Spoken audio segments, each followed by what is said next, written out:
अस्सलाम वालेकुम। वेलकम करते हैं हम सब लोगों को। आज हमारा वेबिनार सीरीज़ का नेक्स्ट वेबिनार है सितंबर 2025 का। और आज के हमारे वेबिनार का टॉपिक जैसा कि आप लोग जानते हैं, द कनेक्टेड डिज़ाइन स्टूडियो। और इसमें इंटीग्रेशन हम डिस्कस करेंगे ऑटोडेस्क कंस्ट्रक्शन क्लाउड की, ऑटोडेस्क फॉर्मा की और रेविट की।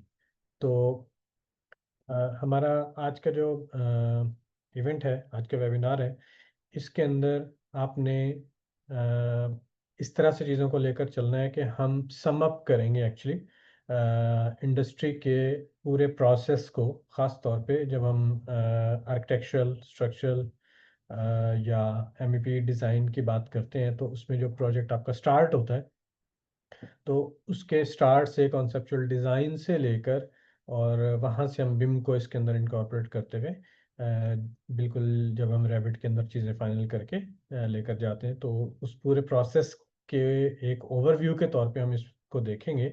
और इसमें जो हम बहुत सारी चीज़ें स्कैटर्ड देखते हैं, उस स्कैटर्ड से मुराद के हमें पता है कि ऑटोडेस्क रेविट है, हमें पता है कि ऑटोकैड है, हमें पता है कि कंस्ट्रक्शन क्लाउड है जिसमें बिम कोलैबोरेट प्रो है या बाकी इसके मॉड्यूल्स हैं, कोलैबोरेशन है। इसके अलावा जो है वो हमारे पास ऑटोडेस्क फार्मा का भी आप लोगों ने मे बी के कुछ हद तक सुन रखा होगा। तो ये सारी चीज़ें हमने अलग अलग सुन रखी हैं यूट्यूब पे, इसके बारे में हम कुछ इन्फॉर्मेशन जानते हैं।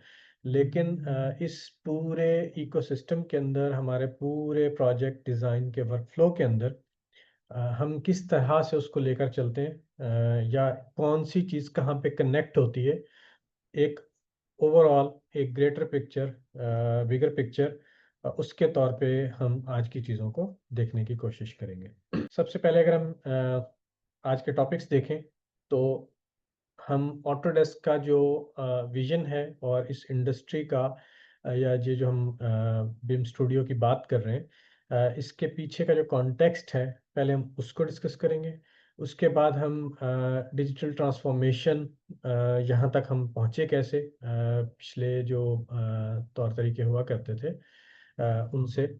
और उसके बाद जो आज का टेक्नोलॉजी लैंडस्केप है, जिसके अंदर जस्ट हम ऑटोडेस्क का जो अपना इकोसिस्टम है उसकी बात नहीं कर रहे, और ओवरऑल एक टेक्नोलॉजी जो लैंडस्केप है, उसकी बाउंड्रीज तक, उसके सारे कॉन्टेक्स्ट के तौर पे उस पूरे लैंडस्केप को जो है वो हम देखेंगे ओवरऑल। उसके बाद एआई के बारे में भी बहुत सारी क्वेरीज मिलती हैं कि जी एआई चूँकि हर जगह पे यूज़ हो रही है, तो ऑटोडेस्क एआई में क्या बना रहा है या क्या कर रहा है या कहाँ पे इसके एआई के टूल्स हमें मिलेंगे, तो उसको डिस्कस करेंगे। उसके बाद कंस्ट्रक्शन क्लाउड के बारे में हम बहुत सारी पहले भी ये चीज़ें ज़िक्र कर चुके हैं। इसके ऊपर बहुत सारी तकरीबन हर वेबिनार में हमारे कंस्ट्रक्शन क्लाउड के ऊपर बात होती है। तो उसमें कुछ चीज़ें जो हैं वो जो आज हम डिस्कस करेंगे, मे बी आप पहले जानते हो, लेकिन हम उसको थोड़ा सा एक रिपीटेटिव होने के साथ साथ एडिशनल इन्फॉर्मेशन जो है इसके अंदर हम वो भी देखेंगे। उसके बाद कंस्ट्रक्शन क्लाउड की या इस पूरे बिम प्रोसेस की इंटीग्रेशन हमारे डेस्कटॉप सॉफ्टवेयर्स के साथ, फिर फॉर्मा के साथ, ऑटोडेस्क फॉर्मा के साथ, जो आज के हमारे बिम स्टूडियो के टूल्स हैं, उनके अंदर एक बड़े मेजर टूल के तौर पे शामिल है। और इसी तरह से सबसे बड़ा जो मेजर टूल है रेविट, उसके साथ इंटीग्रेशन। और इसके साथ साथ हम देखेंगे कि इस पूरे ऑटोडेस्क के बिम एसी कलेक्शन या बिम पूरे पोर्टफोलियो के अंदर जो सबसे बड़ा एक कलेक्शन हमें ऑटोडेस्क की तरफ से दिया गया है, जिसमें हमारे पूरे बिम वर्क फ्लो को even beginning of the project से भी पहले से लेकर और कंप्लीशन ऑफ द प्रोजेक्ट के बाद तक, मीन के ऑपरेशन और मेंटेनेंस तक, वहाँ तक ये सारी की सारी चीज़ें उसमें ये सारे एईसी कलेक्शन के अंदर जो मज़ीद टूल्स हैं जिनकी हमें ज़रूरत पड़ सकती है, हम उनका भी ज़िक्र करेंगे। और आखिर में क्वेश्चन आंसर सेशन होगा हमारा। सबसे पहले हम कॉन्टेक्स्ट और ऑटोडेस्क के विज़न की बात कर लेते हैं। ऑटोडेस्क में हम उन टूल्स को, ऑटोडेस्क के अंदर उन टूल्स को एक्चुअली बनाया जाता है जो लोगों की हेल्प करते हैं डिज़ाइन चैलेंजेस को या एसी इंडस्ट्री के वर्किंग मेथड्स के अंदर जहाँ जहाँ पे इंटरसेक्शंस आती हैं आपकी कोलैबोरेशन और टेक्नोलॉजी के अंदर, वहाँ पे इस प्रोसेस को स्ट्रेंथन करने के लिए जो टूल्स हैं वो ऑटोडेस्क जो है उनको बनाता है। और उसके अंदर जहाँ जहाँ पे रियल वर्ल्ड प्रोजेक्ट्स के अंदर चीज़ों को बेहतर बनाने की कोशिश की जा सकती है, वहाँ पे ये एक्चुअली हेल्प करती हैं। थोड़ा सा इसका बैकग्राउंड जो है वो डिस्कस कर लें कुछ नंबर्स के ऊपर, कि अगर हम एक अंदाज़ा लगाएं माहिरीन के मुताबिक, तो अगले 30 साल के अंदर जी अगले 30 साल के अंदर हमारे यहाँ अर्बनाइजेशन जो है वो इतनी बढ़ जाएगी, मीन के लोग जो हैं वो शहरों की तरफ इतना शिफ्ट हो जाएंगे, या शहरों में रहने लगेंगे, या शहरों की आबादी इतनी हो जाएगी। तीनों एक्चुअली फैक्टर्स जो हैं वो इसमें इन्वॉल्व हैं। तो अगले 3 साल के अंदर तकरीबन जो शहरों में रहने वाले लोग हैं वो आज की निस्बत तकरीबन डबल हो जाएंगे।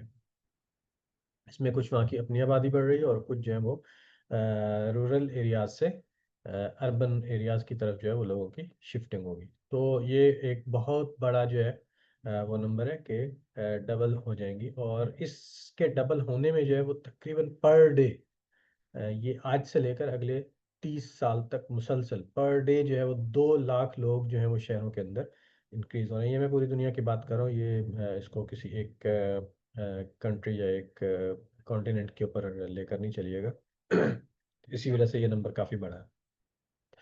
तो पर डे 2 लाख लोग शहरों के अंदर शिफ्ट हो रहे हैं, और अगर हमने इस डिमांड को पूरा करना है जो कि 30 साल के बाद डबल हो जाएगी ये डिमांड, तो इसके लिए हमें रोज़ाना 13,000 बिल्डिंग्स ओवरऑल दुनिया में बनानी पड़ेंगी, तब जाकर हम उस डिमांड को पूरा कर पाएंगे जो आज से 30 साल बाद हमारे सामने खड़ी होगी। इसमें कुछ डेफिसिट जो है वो आज की डेट में मौजूद है, और कुछ डेफिसिट जो है वो 2 लाख लोगों के पर डे बढ़ने की वजह से मज़ीद इंक्रीज होगा। तो कहने का मकसद ये है कि चैलेंज का स्केल आप इससे अंदाज़ा लगा सकें कि कितना बड़ा है, और प्रॉब्लम्स कितनी बड़ी हैं जिनको सॉल्व करने के लिए एक्चुअली जो ऑटोडेस्क है उसके सॉल्यूशंस जो हैं वो उन चैलेंजेस को जहन में रख के डिज़ाइन किए जाते हैं। ओके। इसमें अगर हम देखें तो हमें बहुत कुछ करना है, बहुत कुछ करना है। तो क्या हम पिछली स्लाइड के अंदर जो हम नंबर्स देख चुके हैं, चैलेंजेस स्केल्स देख चुके हैं, इससे बचना तो मुमकिन नहीं है। तो उस इनएविटेबल इंक्रीज को कैटर करने के लिए हमारे पास जो रिसोर्सेज हैं, क्या वो हैं? रिसोर्सेज तो बहुत तेज़ी से ख़त्म हो रहे हैं, और जो लिमिटेड रिसोर्सेज इस प्लेनेट अर्थ पर मौजूद है उन्हीं के अंदर हमें लेकर चलना है।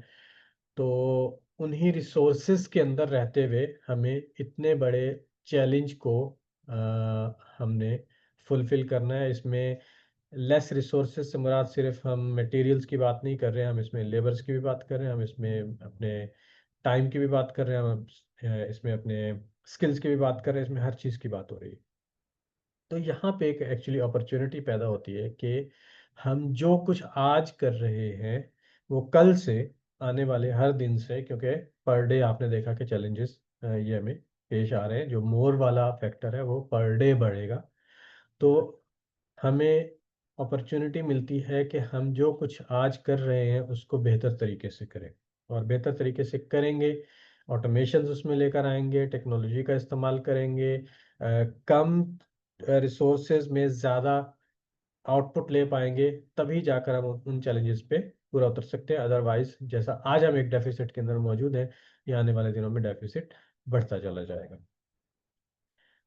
अब हम आ जाते हैं कि ये ग्लोबल चैलेंजेस की बात हो रही थी। ऑटोडेस्क जो है ये एक्चुअली चीज़ों को किस तरह से लेकर चलता है। ऑटोडेस्क का जो बिम का पूरा एक पोर्टफोलियो है, वो करता क्या है कि आपके प्लेटफॉर्म जो मल्टीपल डिसिप्लिन्स के हैं उनको सिंगल प्लेटफॉर्म के ऊपर उसकी डिज़ाइनिंग मीन के, वही आप पिछली बात ध्यान में रखिएगा कि हमें कम रिसोर्सेज में ज़्यादा काम करना है, ये करता है। उसके अलावा BIM based analysis, coordinations, computational solutions, ये सारी चीज़ें जो हैं ये हमें मिलनी चाहिए।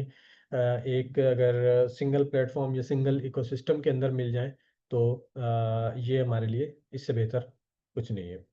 इसके अलावा एईसी कलेक्शन जो कनेक्ट करती है आपके डिसिप्लिन्स को, तमाम डिसिप्लिन्स को, आपकी टाइमलाइंस को, जो मल्टीपल डायमेंशन हम बिम के अंदर डिस्कस किया करते हैं, उन तमाम चीज़ों को कनेक्ट करे। तो ये एक्चुअली इसके पीछे ये आपके पर्पसेस मौजूद हैं। इस बेस पे एक्चुअली ऑटोडेस्क का बिम का पोर्टफोलियो, बिम का सॉल्यूशन जो है वो डिज़ाइन किया गया है। उसके बाद इकोसिस्टम जो है इसका वो सिर्फ ऑटोडेस्क की अपनी प्रोडक्ट्स तक मौजूद नहीं है, ये फिर आगे बढ़ता है थर्ड पार्टी जो सॉल्यूशंस देने वाले लोग हैं, पार्टनर्स हैं, उनके साथ एक्चुअली ऑटोडेस्क पार्टनरशिप करके और इस कैनवस को जो है वो और बढ़ाता है। डिजिटल ट्रांसफॉर्मेशन की हम बात कर लेते हैं। डिजिटल ट्रांसफॉर्मेशन के अंदर जो हमारा पहले से ट्रेडिशनल तरीका चल रहा है, जिसके अंदर के टाइम की, एफर्ट्स की, हमारा जो वर्क है उसकी, इन तमाम चीज़ों की जहाँ जहाँ पे बचत हो सकती थी, उसको उस बचत को लेने के लिए या उस वेस्टेज से बचने के लिए ट्रेडिशनल से कॉमन डाटा एनवायरनमेंट के ऊपर शिफ्ट हुआ जाता है। और इस शिफ्ट के नतीजे में जितनी भी चीज़ें हम उसमें बचाएँगे, उन सब का जो एंड इफ़ेक्ट जाएगा, वो जाएगा हमारी कॉस्ट के ऊपर और हमारे रिसोर्सेज़ की बचत के ऊपर। एक्चुअली रिसोर्सेज़ बच रहे हैं तो कॉस्ट जो है वो भी बच रही होगी। इस चीज़ को आपने थ्रू आउट जो है वो ज़हन में रखना है। उसके बाद अ, जो हमने अभी कॉमन डाटा एनवायरनमेंट की बात की है पिछली स्लाइड में, तो उसके अंदर एक्चुअली होता क्या है कि आपका जो कंस्ट्रक्शन क्लाउड, इस लफ्ज़ को आप पिछले वेबिनार्स में भी सुनते रहे हैं, पिछले हमारे तमाम इवेंट्स में। तो वहाँ पे जो है ये तमाम आपके कॉमन डाटा एनवायरनमेंट और उसके साथ आपके लोग, आपका डाटा और आपके प्रोसेसेस, ये सारे जाकर जुड़ते हैं। इसके अंदर अगर आप देखें तो आपको हॉरिजॉन्टल टाइल्स के अंदर ऑटोडेस्क डॉक्स नज़र आ रहा है।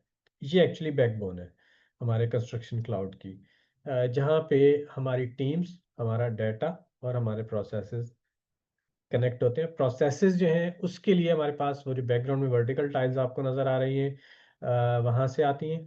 और हमारा जो टीम्स और डाटा है वो एक्चुअली डॉक्स के ऊपर डायरेक्टली कनेक्ट हो रहा होता है। डॉक्स बैकबोन के तौर पे आपने हमेशा याद रखनी है और ये कंस्ट्रक्शन क्लाउड का एक मॉड्यूल है, ये कंस्ट्रक्शन क्लाउड की एक बैकबोन है। इसमें आपको एसी कलेक्शन, उसके बाद आपके बिम कोलैबोरेट प्रो जो कोलैबोरेशन के लिए यूज़ किया जाता है, इसके बारे में हम बहुत बार ज़िक्र कर चुके हैं। इसी तरह से क्वांटिटी टेक ऑफ्स के लिए जो कि हम मैनुअल करते हैं, उसको भी कंस्ट्रक्शन क्लाउड के ऊपर ले जाया जाए तो वो एक मॉड्यूल है। इसी तरह से जब हम अपने कंस्ट्रक्शन फेज़ के अंदर होंगे तो ऑटोडेस्क बिल्ड है हमारे पास, और फिर कंस्ट्रक्शन फेज़ से हैंडओवर, और फिर हैंडओवर के बाद ऑपरेशन एंड मेंटेनेंस के लिए हमारे पास ऑटोडेस्क टेंडम है। तो ये सारे के सारे कंस्ट्रक्शन क्लाउड के मॉड्यूल्स हैं। और अनलिमिटेड स्टोरेज, जो आपको छोटा सा एक बॉटम राइट में टाइल नज़र आ रहा होगा, तो अनलिमिटेड स्टोरेज का पर्पज़ ही यही है कि आपके पास मल्टीपल प्रोजेक्ट्स हैं या मल्टीपल एक-एक प्रोजेक्ट में जो है वो नियर अनलिमिटेड डाटा जो है वो हो सकता है। और फिर इस सारे डाटा को, प्रोसेसेस को, सॉफ्टवेयर को, जो भी कोलैबोरेशन हो रही है उसको, और फिर जितनी भी हमारी एक्टिविटीज़ उसके ऊपर चल रही हैं, उन सब को अ, एनालाइज़ करके और उसकी बेस पे एक अपना कंस्ट्रक्शन आईक्यू क्रिएट करने के लिए एक और मॉड्यूल है जो कि अगेन कंस्ट्रक्शन क्लाउड का पार्ट है, जिसको हम इनसाइट्स कहते हैं। वो आपको डॉक्स के नीचे बॉटम में नज़र आ रहा होगा। यहाँ पे जो है वो हम जो ऑटोडेस्क एआई का अपने एजेंडा के अंदर ज़िक्र कर रहे थे, वहाँ पे इसका ज़िक्र आएगा, लेकिन हम इसको डिटेल में देखेंगे। इस पूरा जो डिजिटल ट्रांसफॉर्मेशन है, इसको देखें तो ये किस-किस रोल को या किस-किस स्टेक होल्डर को बेनिफिट कर सकता है। तो इसमें आर्किटेक्ट, इंजीनियर, कॉन्ट्रैक्टर और प्रोजेक्ट ओनर्स, ये तमाम लोग शामिल हैं। और इन तमाम लोगों के साथ-साथ डाटा की टाइप्स ये बहुत इंपॉर्टेंट होती हैं कि क्या आप सिर्फ इंजीनियरिंग डाटा या कैड डाटा सिर्फ हम उसकी बात कर रहे हैं, या हम किसी भी तरह का डाटा जो हमारे ऑफिस एनवायरनमेंट में या हमारे इंजीनियरिंग प्रोजेक्ट के वर्किंग एनवायरनमेंट में या हमारे एडिशनली अगर कोई और फीचर्स हो सकते हैं तो उस एनवायरनमेंट में ये सारी की सारी चीज़ें इसमें शामिल होती हैं। तो ये तमाम आपने जहन में रखना है कि इन तमाम चीज़ों को इसमें कवर किया जाता है, और तमाम फ्लोज जो हैं वो ऐड होते हैं इसके अंदर। जो आज की डेट में अगर हम construction cloud, Autodesk construction cloud, या इस शॉर्ट में हम इसको एसीसी भी कहते हैं, इसकी हम बात करें तो ये हमारी एक्चुअल जो मेन चीज़ें करता है उसमें हमारी जो ऑपरेशनल कॉस्ट्स हैं उनको रिड्यूस करने का काम करता है। और कैसे? इसमें सबसे पहले हम टेक्नोलॉजी स्टैक्स को कम करते हैं, मीन के रिडंडेंट सॉल्यूशंस के हमारे पास कंस्ट्रक्शन क्लाउड के अंदर स्टोरेज मौजूद होती है, हमें कोई और अपनी लोकल स्टोरेज सर्वर या थर्ड पार्टी कोई और स्टोरेज लेने की ज़रूरत नहीं पड़ती, जो कि पूरा इकोसिस्टम मौजूद है। तो वो आपके दो या तीन या चार चीज़ें अलग अलग उनके ऊपर खर्चा करने की बजाय आपका सिंगल सॉल्यूशन जो है वो बनता है, ताकि एक ही काम के लिए, एक ही चीज़ के लिए आप मल्टीपल परचेजेस नहीं कर रहे हो। इसी तरह से अगर हम ऑपरेशनल कॉस्ट्स की बात करें तो उसके अंदर हमारे जो ऑपरेशन की एफिशिएंसी है, जो स्टैंडर्डाइजेशन या मैनुअल वर्क के कम होने या एडमिनिस्ट्रेटिव टास्क के को बेहतर तरीके से करने के साथ अचीव की जा सकती है, वो हमारी ऑपरेशनल कॉस्ट को कम करने में वहाँ पे हमारी ये मदद करता है। और उसके बाद हमारे प्रोजेक्ट के एनालिटिक्स और इंसाइट्स इंसाइट्स का जिक्र अभी भी थोड़ी देर पहले भी मैंने किया। कंस्ट्रक्शन आईक्यू जो है वो डेवलप होता है। वो हमारे करंट प्रोजेक्ट के जितनी भी चीज़ें हमने की होंगी उसमें जो प्रॉब्लम्स आए होंगे एक्चुअली उनको एनालाइज करके हमारे नेक्स्ट प्रोजेक्ट्स के लिए हमें बेहतर सॉल्यूशन या बेहतर एक वे दे सकता है, जो गलतियाँ हम एक बार कर लें उनको, ताकि आगे जाकर बेहतर तरीके से किया जा सके उन गलतियों को कम करने के बाद। और फिर इंडस्ट्री वाइज जो है वो डिजिटल ट्रांसफॉर्मेशन, मीन के जिस इंडस्ट्री में डिजिटलाइजेशन जो है या टेक्नोलॉजी हैंडलिंग जो है वो कम थी, उसके अंदर उसको और बढ़ाया जाए, ताकि कम रिसोर्सेज, कम टाइम और कम मैन पावर और कम कॉस्ट के अंदर जो है वो ज़्यादा चीज़ें की जा सके। ये जो ऑटोडेस्क कंस्ट्रक्शन क्लाउड है, ये जस्ट हमारा मैंने पहले कुछ स्लाइड पहले मैंने जिक्र किया है कि ये सिर्फ ऑटोडेस्क का स्टैंड अलोन या साइलोड इकोसिस्टम नहीं है। ये फिर आगे वेज ओपन करता है बाकी के जो इंडस्ट्री के अंदर पार्टनर्स या स्टेक होल्डर्स मौजूद हैं उनके साथ कनेक्ट करने में भी। ऑटोडेस्क का जो अपना पोर्टफोलियो है उसके अंदर आपको ऑटोडेस्क प्लेटफॉर्म सर्विसेज मिल जाती हैं, जो कि एक्चुअली डाटा कनेक्शंस बनाती हैं। इसमें आपके प्रोग्रामिंग के ज़रिए से बहुत सारे स्ट्रीम्स और डाटा फ्लोज और ये चीज़ें जो है वो क्रिएट की जाती हैं। प्लेटफॉर्म हमारी प्लेटफॉर्म सर्विसेज, हमारे कंस्ट्रक्शन क्लाउड और हमारे डेवलपर नेटवर्क, ये तमाम चीज़ें फिर आगे हमें एक्सपेंड करने के लिए हेल्प करती हैं। हेल्प से मुराद के ये फिर हमें जो बाकी इंडस्ट्री स्टैंडर्ड्स हैं उनको फुलफ़िल करने, और जो इंडस्ट्री के अंदर बाकी जो solution providers other than Autodesk मौजूद हैं, उनके साथ एक कोलैबोरेटिव एग्रीमेंट के साथ डेटा कनेक्टर्स या वर्कफ़्लो कनेक्टर्स या इंटीग्रेटर्स ये यूज़ करते हुए आपके पूरे ऑटोडेस्क इकोसिस्टम को एक्सपेंड कर देते हैं फिर हम इंडस्ट्री इकोसिस्टम के ऊपर। नेक्स्ट अगर हम देखें तो फिर इस इंडस्ट्री इकोसिस्टम से हम फर्दर आगे चले जाते हैं, जहाँ पे आपका नॉन इंजीनियरिंग या एईसी इंडस्ट्री के अलावा बाकी का जो हमारा इकोसिस्टम है डिजिटल ट्रांसफॉर्मेशन का, फिर हम उसके साथ भी कनेक्ट कर पाते हैं। और इसके अंदर जस्ट बिम नहीं है, इसमें हमारी administration, document management, analytics, safety, आपके रियलिटी कैप्चरिंग, आपके प्रोजेक्ट मैनेजमेंट हो गई, सप्लाई चेन हो गए, साइट ऑपरेशंस हो गए, फाइनेंसेस हो गई, उसके बाद हमारे ईआरपी सिस्टम्स हो गए, इसी तरह से ऑगमेंटेड रियलिटी या वर्चुअल रियलिटी वगैरह। तो ये तमाम के तमाम इकोसिस्टम जो है, इन सब के साथ फिर इंटीग्रेट करने का हमें मौका मिलता है। तो ऑटोडेस्क का जो इकोसिस्टम है, एक्चुअली इसको हम इस नज़र से देखते हैं। अगर हम टेक्नोलॉजी लैंडस्केप को थोड़ा-सा समझने की कोशिश करें, कि ये पूरा जो अभी हमने देखा है कि बहुत सारे स्टेक होल्डर्स जो हैं, वो इसमें हमें नज़र आए जिनके साथ ये कनेक्ट कर सकता है। तो ये एक्चुअली काम कैसे करता है? काम ये इस तरह से करता है कि आप मुख्तलिफ यहाँ पे बॉक्सेस देख रहे होंगे, जिन बॉक्सेस के अंदर आपको मुख्तलिफ सॉफ्टवेयर या कुछ जाने-पहचाने नाम नज़र आ रहे होंगे। इसमें आपके इंडस्ट्री सॉल्यूशंस भी मौजूद हैं।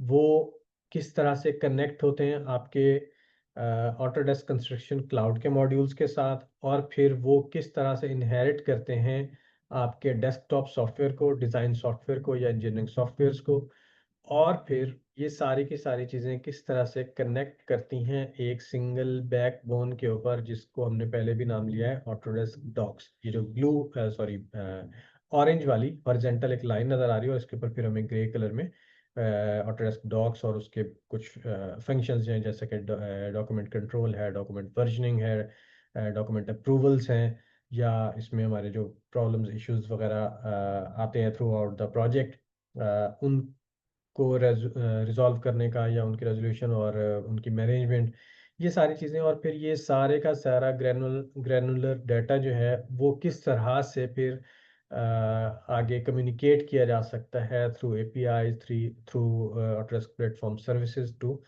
अदर इंडस्ट्री स्टेक होल्डर्स और अदर इकोसिस्टम स्टेक होल्डर्स। तो ये एक्चुअली हमारा पूरा जो इंडस्ट्री का लैंडस्केप है, ये इस पे काम करता है। इसमें नॉर्मल जो हमारे मेजर प्रोजेक्ट्स होते हैं, उसके अंदर ये लैंडस्केप जो है वो हम थोड़ा-सा और तरह से इसको देख रहे हैं। कि सबसे पहले हमारी इंटरैक्टिव लेयर है टॉप के ऊपर, जिसके अंदर हमारे सॉफ्टवेयर हैं, और वो सॉफ्टवेयर जो हैं वो हमारे ऑटोडेस्क के कंस्ट्रक्शन क्लाउड के साथ कम्युनिकेट करते हैं। मीन के हमारे सॉफ्टवेयर डायरेक्टली जो ऑथर करते हैं डिज़ाइन को थ्रू ह्यूमन, वो ऑथरिंग आपकी डायरेक्टली कम्युनिकेट कर रही होती है आपके कंस्ट्रक्शन क्लाउड के साथ, या डॉक्स के साथ आप कह सकते हैं, through those Autodesk construction cloud collaboration modules, उनके थ्रू जो है वो एक्चुअली डाटा फ्लो होता है, और स्टोरेज उसी बैकबोन के ऊपर ज़ाहिर है कि होनी है हमारे कंस्ट्रक्शन क्लाउड के ऊपर। ओके, उसके बाद हमारी सर्विस लेयर है क्लाउड की, और इस सर्विस लेयर के ऊपर क्या होता है कि हमारे जितने भी ये प्रोजेक्ट के अंदर एक्टिविटी हमने फर्स्ट लेयर में देखी थी, इंटरेक्टिव लेयर में, ये रिजाइड कर रही होती है, और फिर यहाँ से हमारे जो कनेक्शंस हैं या एपीआईज हैं, वो आगे की तरफ जाती हैं, बाकी की फंक्शनैलिटीज़ एनालिसिस हों या डाटा फ्लोज हों, उन सब की तरफ। और डाटा लेयर जो है, ये सारी की सारी चीज़ें कनेक्ट करती है ऊपर की दोनों फंक्शनैलिटीज़ को। और इस डाटा लेयर के अंदर आप देख रहे होंगे कि आपका एंटरप्राइज डाटा, वो भी इसी के अंदर आ रहा है। आपके प्रोजेक्ट के जो रीयूजेबल आइटम्स हैं, डिज़ाइन आइटम्स, वो भी इसी के अंदर आ रहे हैं। आपके प्रोजेक्ट एसेट्स या लाइब्रेरीज, वो भी इसी के अंदर आ रहे हैं। आपके स्टैंडर्ड्स जो हैं, नेमिंग स्टैंडर्ड्स हों या बाकी के डाटा स्ट्रक्चर्स के स्टैंडर्ड्स हों, या जो भी इस तरह की चीज़ें हैं, वो भी सारी इसी के अंदर आ रही हैं। और ये पूरे का पूरा जो है वो होस्ट हो रहा है ऑटोडेस्क डॉक्स के ऊपर, और फिर इस होस्टिंग से कनेक्ट हो रहा है throughout the global solutions. Okay जी, ये हमारा ऑटोडेस्क एआई का टूल आ गया, जिसकी जो है वो हो सकता है कि आपको शिद्दत से इसके इंतज़ार हो। जब हम जनरल एआई की ही बात करते हैं ना, अभी हम ऑटोडेस्क एआई की बात नहीं कर रहे, तो रिलेशनशिप जो है एआई का हमारे साथ, या एआई से मुराद मशीनों का, एआई ज़ाहिर है कि मशीनें ही हैं जो मसनूई ज़हानत के साथ जो है वो ह्यूमन के हिस्से का काम जो है वो खुद से करने की कोशिश करती। तो 2020 तक जो है, जो ह्यूमन एफर्ट हुआ करती थी किसी भी डिजिटल ट्रांसफॉर्मेशन के बाद कंप्यूटराइज्ड काम के लिए, या हर उस काम में जिसमें कंप्यूटर इन्वॉल्व था, तो 65% तक जो है वो ह्यूमन एफर्ट्स होती थी, और 35% जो है वो मशीन की एफर्ट्स होती थी उसमें। 2025 की अगर हम बात करें तो तकरीबन 50% जो है वो अब ह्यूमन एफर्ट्स रह गई हैं, और 50% जो है वो मशीन करता है उतना काम। मीन के वो जो 15% एक्स्ट्रा था ह्यूमन को काम करना पड़ता था, अब ह्यूमन जो है वो 15% कम काम करके बाकी का काम जो है वो मशीन से करवा सकते हैं एआई के आ जाने के बाद।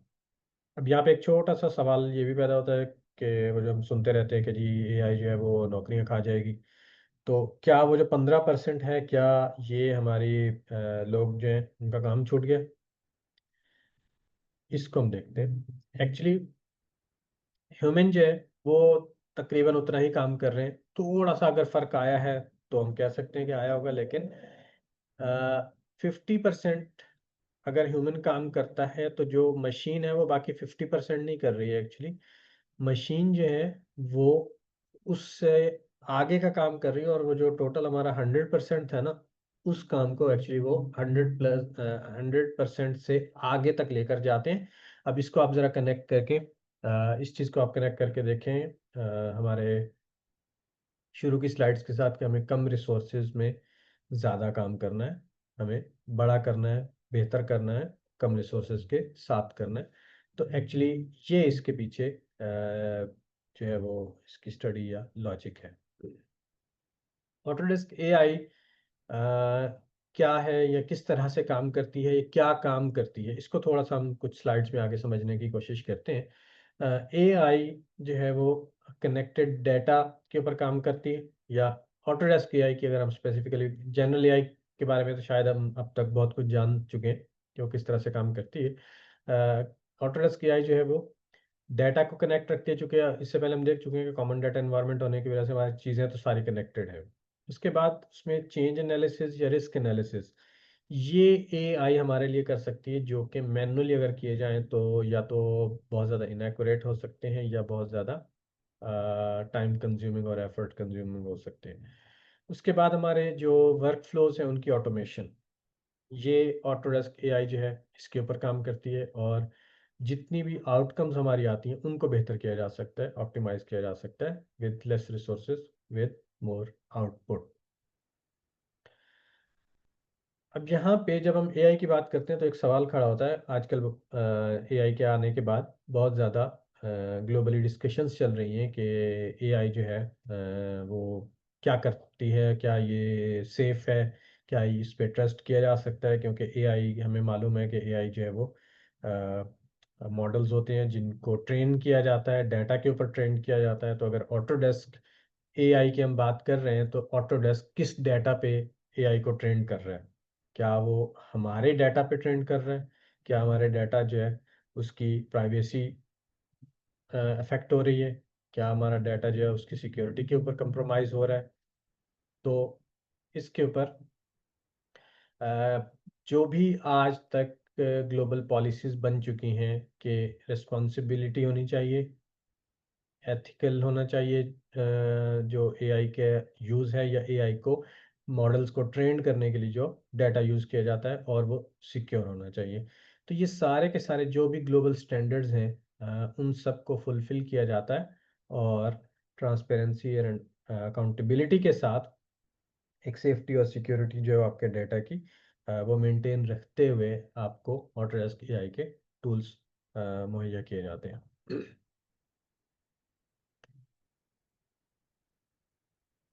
पूरे एएसी जो ऑटोडेस्क का एएसी पोर्टफोलियो है उसके ऊपर अगर हम बात करें तो एईसी जो है वो तीन मेजर काम कर रहा है। नंबर वन, जो डिज़ाइन सॉल्यूशंस हैं उनके अंदर एआई काम करता है। अच्छा, याद रखिएगा यहाँ पे कि ऑटोडेस्क एआई कोई अलग से सॉफ्टवेयर या कोई अलग से इंटरफेस या कोई इस नाम का कोई प्रोडक्ट नहीं है। ऑटोडेस्क एआई जो है ये एक्चुअली मुख्तलिफ फंक्शनैलिटीज़ हैं जो इनकॉर्पोरेट होती हैं। ये जो बात मैं कर रहा हूँ ये एक्चुअली स्लाइड के अंदर नहीं है, ये मैं जनरली आपको नॉलेज देने के लिए, हो सकता है आपके जहन में एक सवाल उठाओ। तो ये फंक्शनैलिटी को एनहांस करता है, जो भी हमारे एग्जिस्टिंग सॉफ्टवेयर काम कर रहे हैं उनकी, और उसी में बेहतरी लाता है, बैकग्राउंड में एआई काम करता है, आपके लिए उसी सॉफ्टवेयर के अंदर उन्हीं टूल्स के साथ काम करने को आसान बना देता है। मसलन जनरेटिव डिज़ाइन की अगर हम बात करें डिज़ाइन सॉल्यूशंस के अंदर, तो जनरेटिव डिज़ाइन अलग से कोई सॉफ्टवेयर या टूल नहीं है। जनरेटिव डिज़ाइन जो है वो काम करता है आपके रेविट के अंदर, कि आप मुख्तलिफ डिज़ाइन के ऑप्शंस एक्सप्लोर करना चाहते हैं, तो आप कुछ पैरामीटर्स देते हैं और जनरेटिव डिज़ाइन में आपको आपके लेआउट्स हैं या आपके सपोज़ फ़ैसाड्स हैं या इस तरह की कोई भी चीज़ है, उनके ऊपर आप मुख्तलिफ ऑप्शंस यूज़ करना चाहते हैं, तो आप पैरामीटर्स देने के बाद मुख्तलिफ रिज़ल्ट्स उसमें से ले सकते हैं। तो वहाँ पे बैकग्राउंड में एआई काम करता है, सामने आपके पास वही रेविट के टूल्स ही होते हैं। इसी तरह से ऑटोमेटेड एनालिसिस, एनालिसिस के लिए डाटा आपके ही सॉफ्टवेयर के अंदर से लिया जाता है, आपकी इनपुट, आपके जो एक्टिविटीज़ हैं, और उसी के ऊपर जो है वो एनालिसिस जो है वो बैकग्राउंड में एआई काम करता है, और उन्हीं सॉफ्टवेयर के अंदर से ही एनालिसिस होते हैं और उन्हीं के अंदर से आपको रिजल्ट्स शो करवाए जाते हैं। इसी तरह से कंस्ट्रक्शन सॉल्यूशंस के अंदर आपके असिस्टिव वर्कफ्लोज हैं, प्रेडिक्टिव इनसाइट्स हैं। मैंने आपको अभी थोड़ी देर पहले ज़िक्र किया था कि आपके प्रोजेक्ट के पर जो काम चल रहा होता है, उसमें जो भी हम मेथड्स या एक्टिविटीज़ कर रहे होते हैं, उन सब को एआई जो है वो आपके नेक्स्ट प्रोजेक्ट्स के लिए एनालाइज कर रहा होता है, और इसको हम कहते हैं कंस्ट्रक्शन आईक्यू क्रिएट हो रहा है, कि आपने जब पहला प्रोजेक्ट किया तो तब तक एआई आपके लिए कुछ भी सजेस्ट नहीं कर सकता था एडिशनली, लेकिन आपने जब एक प्रोजेक्ट कंप्लीट किया तो उसमें आपने जो कुछ भी किया उससे बेहतर हो सकता था, या उसमें कुछ गलतियाँ थी तो उन गलतियों को अवॉइड किया जा सकता था। वो नेक्स्ट प्रोजेक्ट में आपको कोई मशवरा देने वाला होना चाहिए, और वहाँ पे वो एआई एक्चुअली काम करती है। इसी तरह से जो आपके सर्चेज़ वगैरह होती हैं, मुख्तलिफ ऑब्जेक्ट्स, कंपोनेंट्स, फाइल्स, इस तरह की चीज़ें, उनके अंदर भी बैकग्राउंड में एआई चल रही होती है।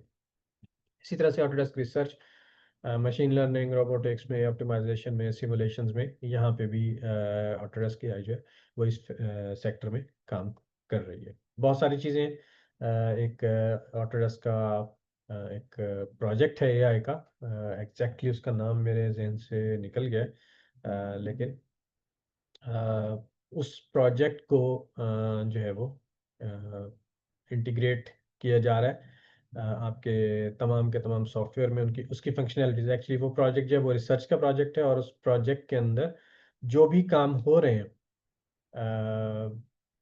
वो सारे के सारे फिर हमारे एग्जिस्टिंग सॉफ्टवेयर के बैकग्राउंड में जाके उनको प्लग किया जाता है, ताकि हमारे फ़ैमिलियर एनवायरनमेंट के अंदर उसी उन्हीं सॉफ्टवेयर के अंदर फंक्शनैलिटीज़ बेहतर हो जाए।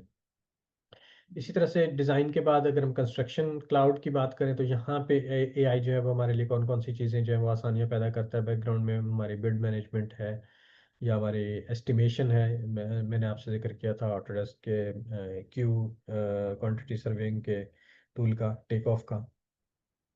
वहाँ पे उसके बाद डॉक्यूमेंट मैनेजमेंट में, हमारे प्रोजेक्ट मैनेजमेंट में, आरएफआईज़ के अंदर सबमिटल्स जो हैं, डॉक्यूमेंट्स जो हैं, उनका जो फॉर्मल वे है डॉक्यूमेंट्स सबमिट करने का बिटवीन द टीम्स और इनसाइड द टीम्स। इसी तरह से स्पेसिफिकेशंस, उसमें एआई जो है वो काम करता है, और फिर क्वालिटी एंड सेफ्टी के अंदर जो है वो एआई बैकग्राउंड में काम करके हमारे काम को या तो आसान करता है, या स्टैंडर्डाइज करता है, या फास्ट करता है। ये चीज़ें अचीव की जाती हैं। कंस्ट्रक्शन आईक्यू जो है उसकी हम अगर बात करें तो उसमें आप नोट करें कि हमारे पास जितने भी प्रोजेक्ट के डेटाज या एनवायरमेंटल डेटाज हैं, वो एक्चुअली इनपुट हो रहे हैं, और डेटा के फ्लोज के ऊपर एनालिसिस होने के बाद हमें आगे की जो इनसाइट्स हैं या एनालिसिस के रिजल्ट्स हैं हमारी अंडरस्टैंडिंग के लिए, वो वहाँ पे डैशबोर्ड के ऊपर ऑटोडेस्क के वो अवेलेबल होते हैं, प्रोजेक्ट वाइज भी होते हैं और तमाम प्रोजेक्ट्स के मिलाकर भी हो सकते हैं। तो ये सारी चीज़ें जो है वो इसमें मिलती है हमें। इसी तरह से data connector plus copilot, Autodesk data connector जो है वो एक मॉड्यूल है जो कि आपके कंस्ट्रक्शन क्लाउड को और आपके सॉफ्टवेयर को जोड़ने के काम आता है। डेस्कटॉप कनेक्टर के नाम से भी कुछ लोग इसको जानते हैं। डेस्कटॉप कनेक्टर उसका एक पार्ट है एक्चुअली। वो आपके ऑटोकैड, सिविल 3D, रेविट, इन चीज़ों को कनेक्ट करता है आपके कंस्ट्रक्शन क्लाउड के साथ। और जो डाटा कनेक्टर है ये आपके कंस्ट्रक्शन क्लाउड को कनेक्ट करता है थर्ड पार्टी क्लाउड्स या थर्ड पार्टी क्लाउड सर्विसेज के साथ, जिसके अंदर माइक्रोसॉफ्ट का जो पावर बाय है या माइक्रोसॉफ्ट का को पायलट है, तो उसके साथ एक्चुअली कनेक्शंस बनाने के लिए ये कनेक्टर मौजूद है। इसी तरह से डिज़ाइन, एआई डिज़ाइन के अंदर किस तरह से काम करता है, तो यहाँ पे हमारे पास जो बेस्ट एग्जांपल है वो ऑटोडेस्क फॉर्मा की है, कि जिसमें आपका प्रोजेक्ट अभी कॉन्सेप्चुअल फेज़ के अंदर है और वहीं पे आपके रैपिड एनालिसिस हो रहे हैं, और इन एनालिसिस में 5-6 टाइप के एनालिसिस मौजूद हैं।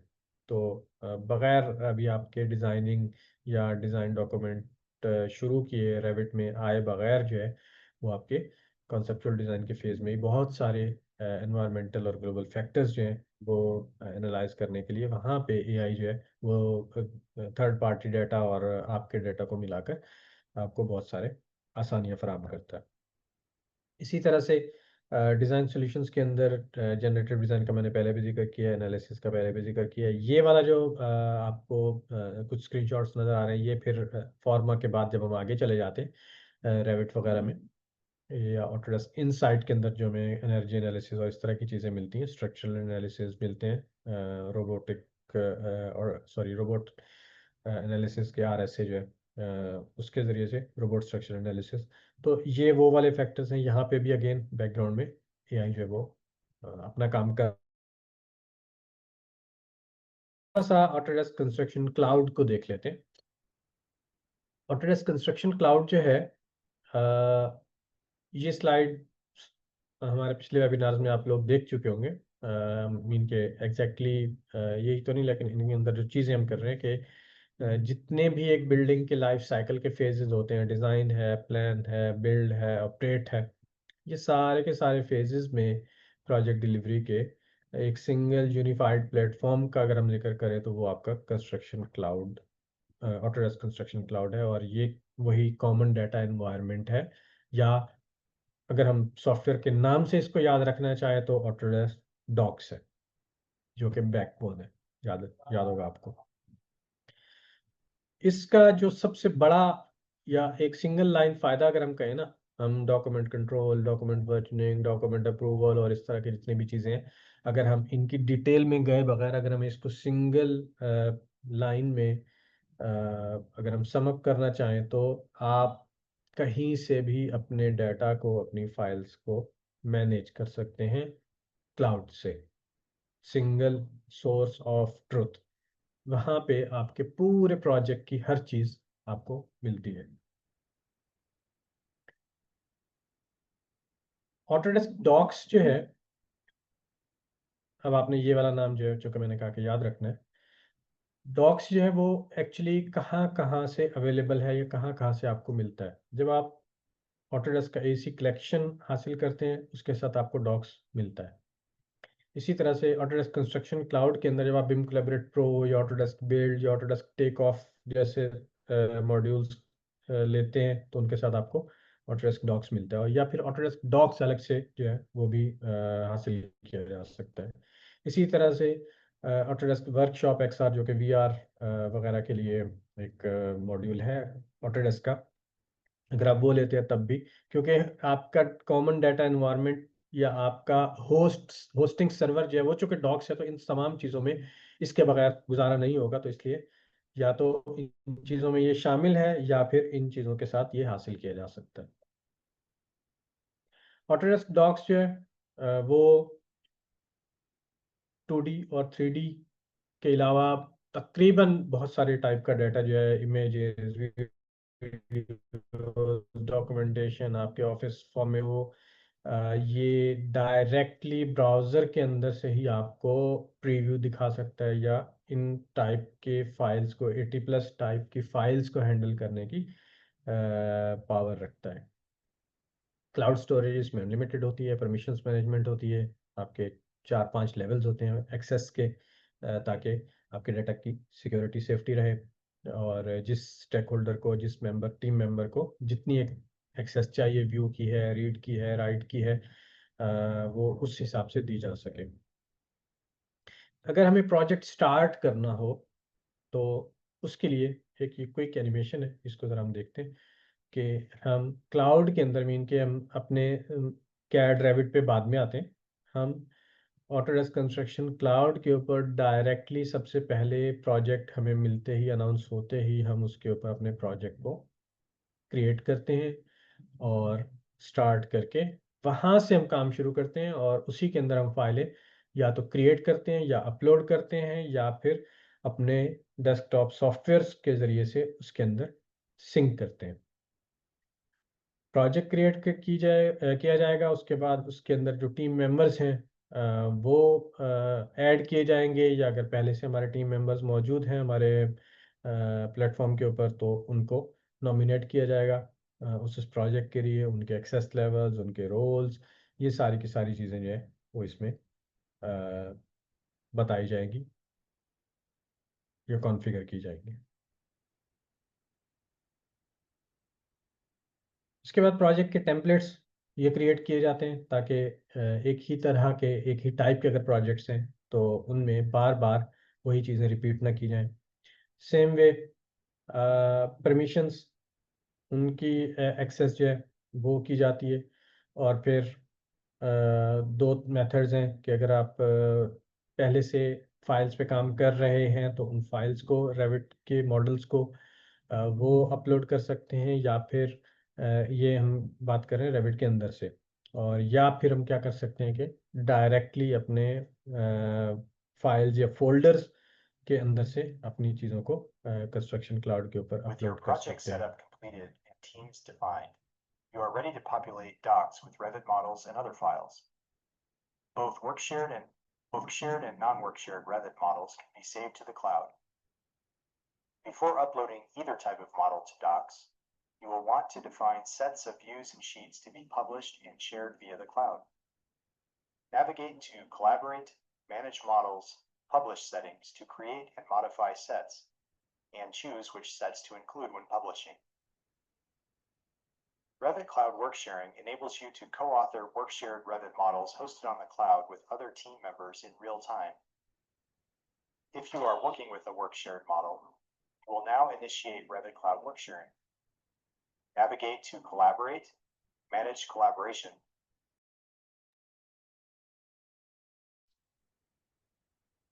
Collaborate, then select In the Cloud and specify the project location, account, project, and team, where the file should be hosted.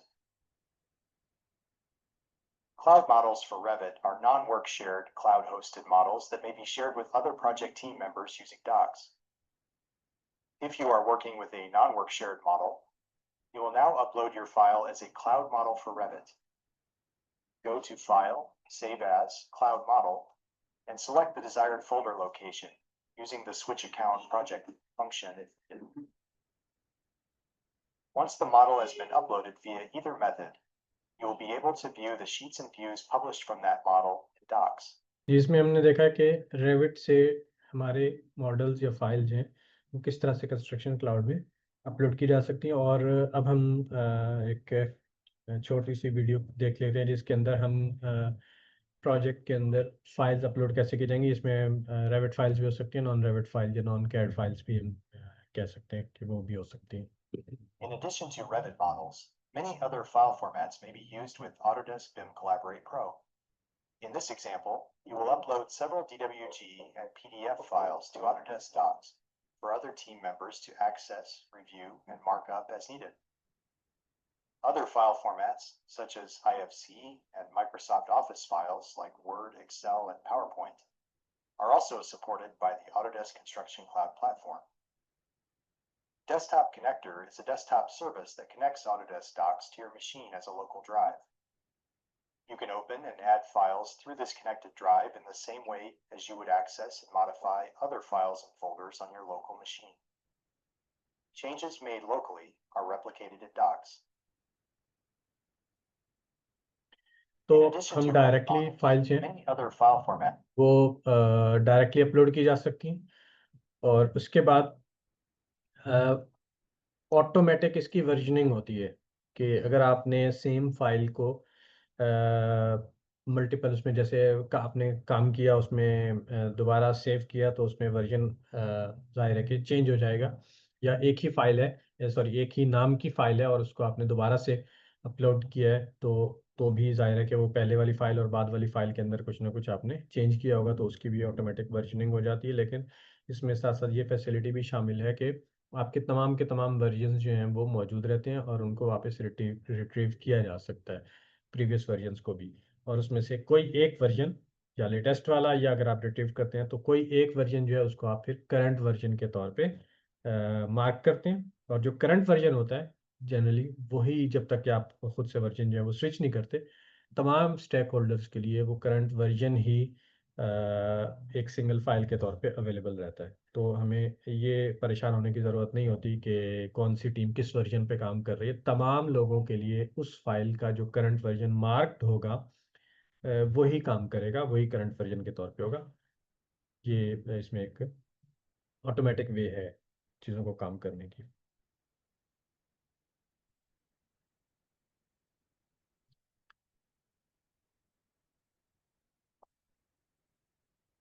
इसमें मल्टीपल जो वर्जन्स हैं उनको कंपेयर भी किया जा सकता है। वर्जन कंपेयरिंग में जैसे वर्जन 3 था, तो अगर वर्जन 4 आया तो वर्जन 3 से वर्जन 4 में जाते हुए हमारे पास क्या क्या चेंजेस आई हैं। और ये अगेन आपको सॉफ्टवेयर खोलने की ज़रूरत नहीं है, ये आपको डायरेक्टली ब्राउज़र के अंदर आपके कंस्ट्रक्शन क्लाउड के ऊपर ये कंपैरिजन देखने को मिल जाता है। और ये कंपैरिजन सिर्फ 2D में नहीं होता, ये 3D में भी किया जा सकता है अगर आपके पास रेविट फाइल्स है। 2D जो है वो ज़ाहिर है कि आप शीट्स के ऊपर करते हैं, और 3D जो कंपैरिजन होगा वो आप मॉडल्स के ऊपर करेंगे। ये आपको पैरेलल में दोनों के स्क्रीनशॉट्स दिखाए गए हैं कि आप जो रेविट के अंदर शीट्स होती हैं उनके ऊपर आप 2D कंपैरिजन कर सकते हैं, और रेविट के जो 3D व्यूज़ होते हैं मॉडल के, उसके ऊपर आप 3D कंपैरिजन जो है वो कर सकते हैं। और जो ज़्यादा कंप्रिहेंसिव या आपके डॉक्यूमेंटेशन से मैच करता हो वो आप मेथड यूज़ करते हैं। और इसमें आपके DWG शीट्स हों या PDF शीट्स हों, ये उसके ऊपर भी उसी तरह से ही काम करता है जैसा कि रेविट शीट्स के ऊपर काम करता है। उसके बाद डाटा शेयरिंग वो कैसे की जाती है, उसमें बहुत सारे ऑप्शंस हैं। ट्रांसमिटल्स का जो कॉन्सेप्ट है कि आपने फाइल, एक टीम ने दूसरी टीम को हैंडल करनी है, ये एक आपका माइलस्टोन कंप्लीट हुआ है और उस माइलस्टोन पे वो डाटा जो है वो नेक्स्ट फेज़ के लिए हैंडओवर होना है या शेयर होना है। तो वहाँ पे ट्रांसमिटल का जो फॉर्मल वे है फाइल्स को सेंड करने का, तो वो मेथड जो है वो स्टैंडर्डाइज किया गया है इस कंस्ट्रक्शन क्लाउड के अंदर। The reviews tool helps us manage approval workflows from start to finish. Because we're able to conduct reviews and leave comments directly in the tool, there is a single record that every assigned stakeholder can follow. Project administrators can customize the process by establishing the number of steps in reviews, choosing who can initiate them, and even deciding where approved files are copied and stored. The reviews tool allows review initiators to send multiple files or folders for review. And if we're assigned as approvers, the tool provides the file's location, deadlines, and other valuable information. From initial to final reviews, the reviews tool keeps approval workflows organized and moving forward. आपके approval के processes में organisation wise चीज़ें different हो सकती हैं, तो इसके जो वर्कफ्लोज हैं या जो मेथड्स हैं वो आप खुद से कस्टमाइज्ड बना सकते हैं कि आपका 2 स्टेप अप्रूवल प्रोसेस है, 3 स्टेप है, 4 स्टेप है, जितने भी आपके या जिस तरह के भी आपके अप्रूवल्स के आपके ऑर्गेनाइजेशन के अंदर लोकल स्टैंडर्ड्स या मेथड्स हैं उनके ऊपर इसको कस्टमाइज किया जा सकता है। उसके बाद जो सबसे ग्लोबल इसका एक टूल है ऑटोडेस्क कंस्ट्रक्शन क्लाउड का, इश्यूज, कि आपको हर जगह पे इश्यूज मिलते हैं, क्रिएट होते हैं, उनको रिजॉल्व किया जाता है, तो उसको कैसे मैनेज किया जाता है। Discovers an issue on a walk. like missing guardrails and the leading edge of an elevator shaft. They first take a picture and create the new issue. Using types, description, assignees and watchers, and a root cause, they create a detailed record of the safety problem. They can even use templates to assign common issues more quickly. The engineer moves the workflow to the next step by assigning to the responsible contractor for review. The assignee on the contractor's team sees the issue and accompanying photo and acts as soon as possible. They reassign to a team member in the field who installs guardrails around the elevator shaft to prevent workers from falling in. They take a new photo to show the issue has been addressed.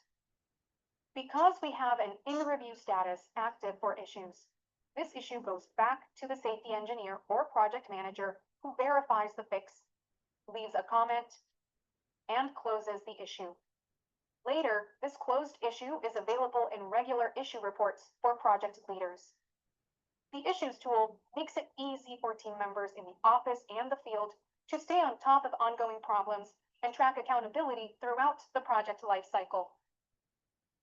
अब ये issues को define करने का एक छोटा सा example आपके सामने रखा गया था, जो कि फील्ड के साथ कनेक्ट होता है, लेकिन ये इश्यूज जो है ये आपके डिज़ाइन फेज में भी बिल्कुल इसी तरह से ही काम करते हैं। डिज़ाइन फेज में कैसे काम करते हैं उसके लिए एक छोटी सी एनिमेशन हम देखते हैं कि आपके इश्यूज जो हैं वो डिज़ाइन में मिलते हैं और फिर उन इश्यूज को रेविट के अंदर, ज़ाहिर है कि डिज़ाइन के अंदर प्रॉब्लम है तो ऑटोकैड में या रेविट में या सिविल 3D में जिस भी सॉफ्टवेयर के अंदर डिज़ाइन हो रहा है, उसके अंदर इसको देखा जाएगा और फिर वहाँ पे इसको रिजॉल्व करके वापस सिंक्रोनाइज कर दिया जाएगा आपके कंस्ट्रक्शन क्लाउड के अंदर।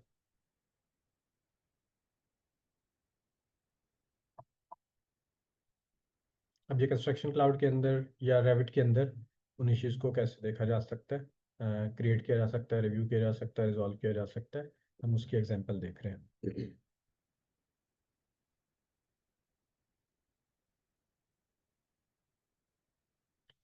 तो इसमें आप नोट कर रहे होंगे कि आपके रेविट के 3D मॉडल के अंदर 3D व्यू के अंदर डायरेक्टली पॉइंट किया गया है उस लोकेशन को और फिर उस लोकेशन या उस मार्कर के साथ डिटेल्स ऐड की जाएंगी और फिर उसमें मेंशन किया जाएगा जो भी कंसर्न टीम मेंबर है या टीम है उसको कि इसको रिजॉल्व करें, वो इसको रिजॉल्व करेंगे और उसके बाद वो वापस एक्नॉलेज करेंगे और फिर रिव्यूअर जो है वो उसको मार्क कर सकता है कि ये इशू रिजॉल्व हो गया है या अभी पेंडिंग है।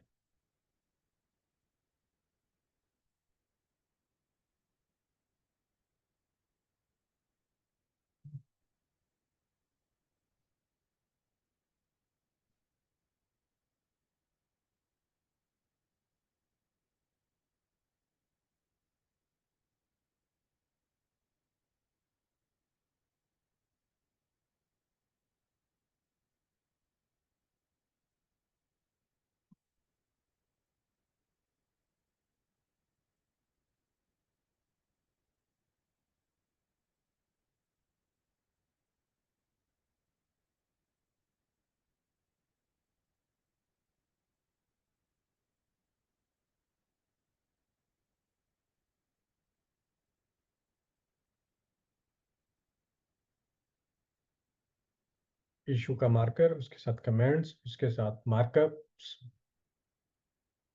ये तमाम की तमाम चीज़ें क्रिएट हुई, शेयर हुई, रिव्यू हुई और फिर रिजॉल्व या अनरिजॉल्व या पेंडिंग जो भी है वो सारे के सारे प्रोसेसेस जो हैं वो इसमें कंप्लीट हो रहे हैं।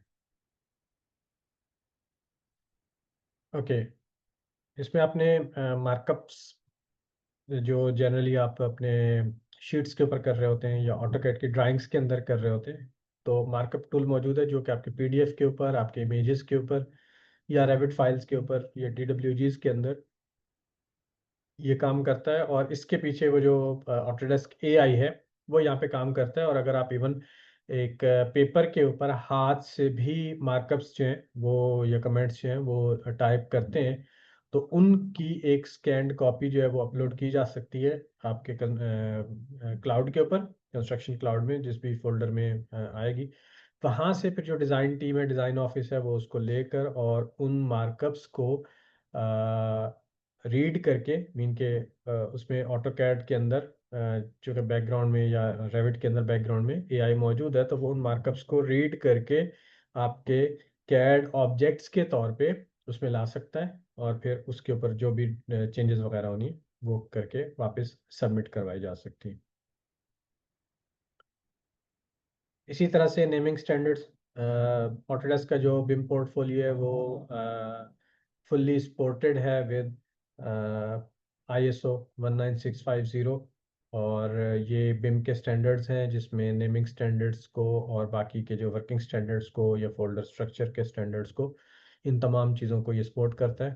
तो इसमें एक टूल बिल्ट इन मौजूद है जिसमें आपके नेमिंग स्टैंडर्ड्स जो हैं वो ऑटोमेटिकली आप किसी भी फाइल को जब अपलोड करते हैं तो उसको एक नेमिंग स्टैंडर्ड्स के मुताबिक रीनेम करके और फिर आपके प्रोजेक्ट फोल्डर के अंदर उस लोकेशन पे जो है वो पहुंचाया जाता है।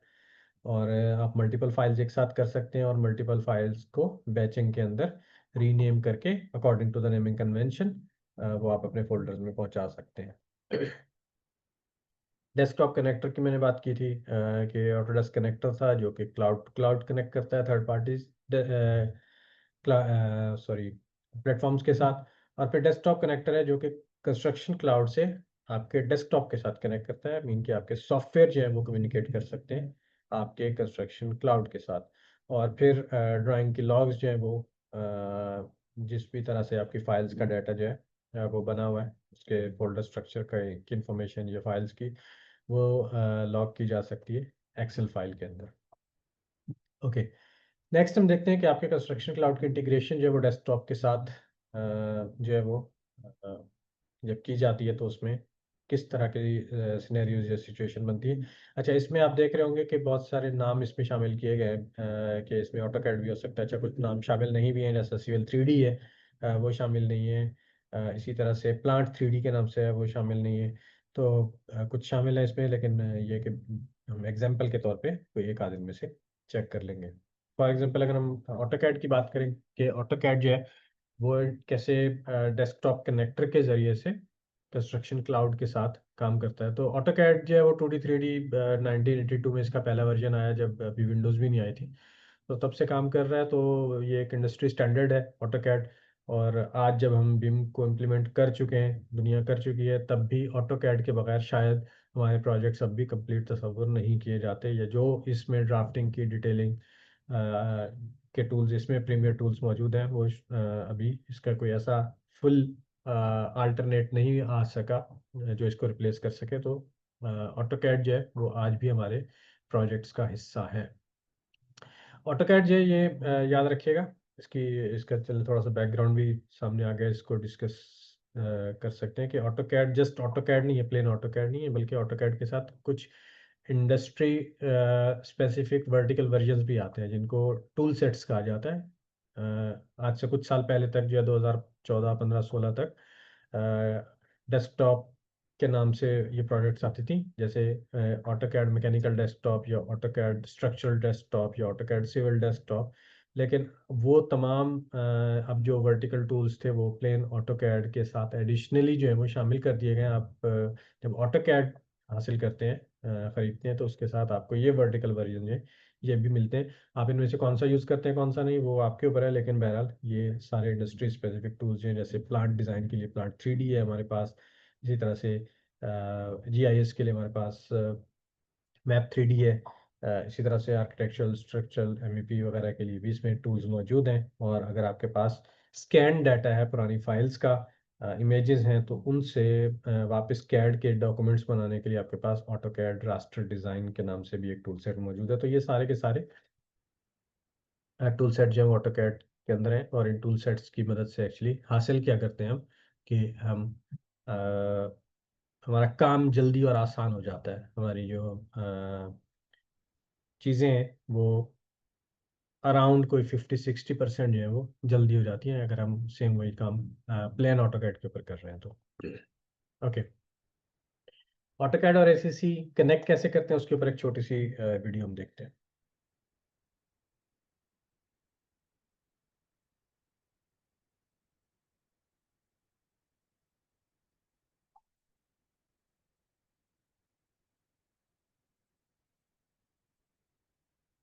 ऑटोकैड डॉक्स के बारे में हम जानते हैं कि इसके ऊपर मैंने कहा था 80+ फॉर्मेट्स जो हैं वो पोस्ट हो सकते हैं।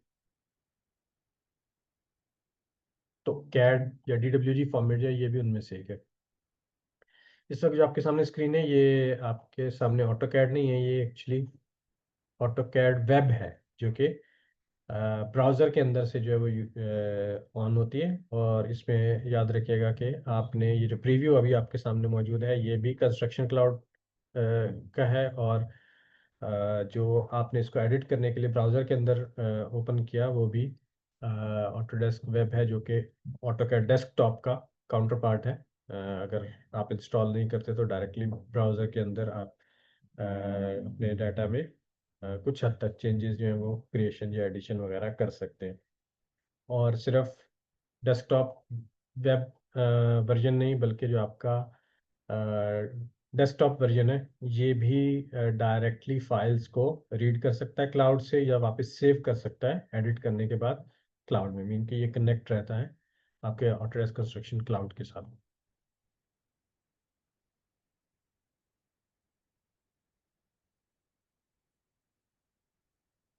ये मार्कर जो इसमें आपको नज़र आया था ये एक्चुअली वही जो इश्यूज वाला था या रिव्यूज़ वाला था, ये वही था। सेम वे हम इसकी इंटीग्रेशन जो है वो ऑटोडेस्क फॉर्मा के साथ, फॉर्मा का जिक्र मैंने शुरू में किया था, उसके साथ भी देख लेते हैं। फॉर्मा जो है वो एक्चुअली है क्या, ये आपके कॉन्सेप्चुअल ये शुरू के जो फेजेस हैं उसके अंदर आपके प्रोजेक्ट की क्वालिटी या प्रोजेक्ट के डिसीजंस को बेहतर बनाने के लिए ये एक ऑनलाइन टूल है, ब्राउज़र के अंदर से यूज़ किया जाता है, इंस्टॉल नहीं करने की ज़रूरत नहीं होती इसमें। तो इसमें आप क्या-क्या चीज़ें करते हैं प्लानिंग फ़ेज़ के अंदर, कि आप स्पेस यूटिलाइज़ेशन कर रहे होते हैं। इन्हेबिटेंट की लाइफ क्वालिटी, मीन कि आपके जो एनवायरमेंटल फैक्टर्स हैं उससे आप ये चीज़ अचीव करते हैं उनके एनालिसिस करके। इसके पीछे एआई का फैक्टर जो है वो भी याद रखिएगा शामिल होता है। और उसके बाद आपके जो रिज़ल्ट्स हैं वो मल्टीपल सिनेरियोज़ जो हैं वो आप उसमें एनालाइज़ कर सकते हैं, उनकी कंपैरिजंस कर सकते हैं। जैसे हम रेविट के अंदर या कैड के अंदर वर्जन्स को कंपैरिजन करते हैं, इसी तरह से इसके अंदर आप मुख्तलिफ प्रपोजल्स बना के मुख्तलिफ एनालिसिस के रिज़ल्ट्स के बेस पे तो उनको कंपैरिजन कर सकते हैं। या सेम डिज़ाइन को आप साल के मुख्तलिफ टाइम के साथ कंपैरिजन कर सकते हैं, कि अगर हम एनवायरमेंटल स्टडीज़ कर रहे हैं तो उसमें सन एंड विंड और बाकी जो फैक्टर्स हैं वो अगर सपोज हमारे दिसंबर में ये थे और जून में ये थे तो उनके पैरेलल में कंपैरिजन कर सकते हैं, ताकि बिल्डिंग को डिज़ाइन करते टाइम उसमें उन चीज़ों का ख्याल रखा जाए कि हाँ, जब हम इसको डिज़ाइन कर रहे हैं तो इसमें ये फैक्टर सर्दी में ये थे, गर्मी में ये थे, साल के इस हिस्से में ये थे, साल के उस हिस्से में ये थे, विंड की डायरेक्शन, आपका माइक्रो क्लाइमेट, बहुत सारी चीज़ें जो हैं। तो इसमें फ़ायदा ये है कि आपके जो भी इसमें प्रपोजल्स तैयार होते हैं, आप उसमें कार्डबोर्ड मॉडल या मासिंग मॉडल्स ज़ाहिर है कॉन्सेप्चुअल फेज़ में वही बना रहे हैं, तो उनको डायरेक्टली लेकर जाते हैं, कनेक्ट कर सकते हैं रेविट के साथ, और या उनको सेव या होस्ट कर सकते हैं अपने डॉक्स के साथ। और ये आपके अगेन वही पूरा इकोसिस्टम है, और उसके अंदर ये वाला जो टूल है उसके डाटा को या उसकी फंक्शनैलिटीज़ को या उसके एनालिसिस को, उसके रिजल्ट्स को उसी के साथ कॉमन डाटा एनवायरनमेंट के साथ कनेक्ट किया जा सकता है। तो इसकी एक छोटी सी एनिमेशन देख लेते हैं कि ये कैसे हमारे प्रोजेक्ट को स्टार्ट किया जाता है इसमें, या कैसे इसमें मुख्तलिफ चीज़ें की जा सकती हैं।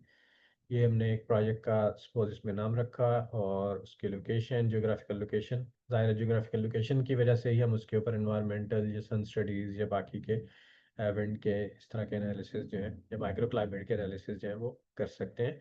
और ये डाटा जो है वो ज़ाहिर है कि किसी ऑनलाइन सोर्स से लेकर ही आपके साइट एनालिसिस किए जाते हैं। इसमें आप देख रहे होंगे कि एग्जिस्टिंग रोड्स, एग्जिस्टिंग बिल्डिंग्स, ये ओपन स्ट्रीट का डाटा होता है इसमें। वो है सैटेलाइट इमेजरी जो अवेलेबल होगी ऑनलाइन, वो इसमें आई है, और फिर उसी में आपके पास कॉन्टेक्स्ट आ गया आपकी सराउंडिंग्स का भी। और ये अभी आप प्रोजेक्ट स्टार्ट कर रहे हैं, याद रखें ये वो डाटा है जो अभी आपने बनाया नहीं है। आप क्या बना रहे हैं, आप एग्जैक्टली अपनी साइट के ऊपर पहुंचे और वहाँ पे आप जो चीज़ करेंगे आप उसको एनालाइज करेंगे और आपके जो आपका कॉन्टेक्स्ट है वो ऑलरेडी क्लियर होगा आपके इन्वायरमेंट के साथ, आपकी सराउंडिंग्स के साथ।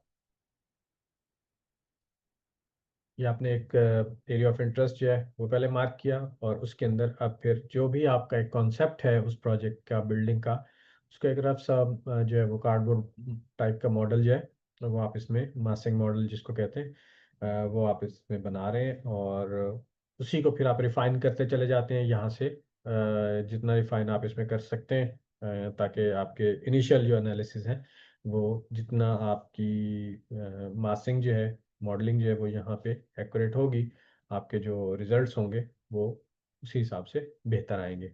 और जाहिर है कि जब आप इसको रेविट में लेकर जाएंगे तो डिटेलिंग सारी वहाँ पे होगी, वहाँ फिर उसमें मटेरियल्स और बाकी सारी चीज़ें भी ऐड हो जाती हैं, तो उन मटेरियल्स और उन डिटेलिंग के साथ फिर आप जब वापस लेकर आते हैं तो उसके एनालिसिस जो है वो और ज़्यादा एक्यूरेट आपको यहाँ पे मिल सकते हैं। फिलहाल जो हम एनालिसिस देख रहे हैं वो यहीं की मैसिंग, यहीं के मॉडल्स और यहीं का एनवायरनमेंट, सारी चीज़ें इसी के अंदर है।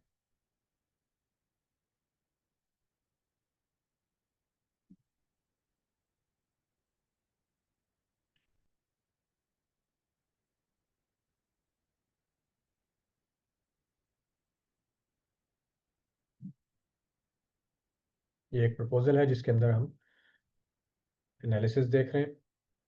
अब फार्मा से जो भी हमने इनिशियल स्टडीज करनी थी वो करने के बाद इस मॉडल को हम सेंड कर देते हैं रेविट के अंदर।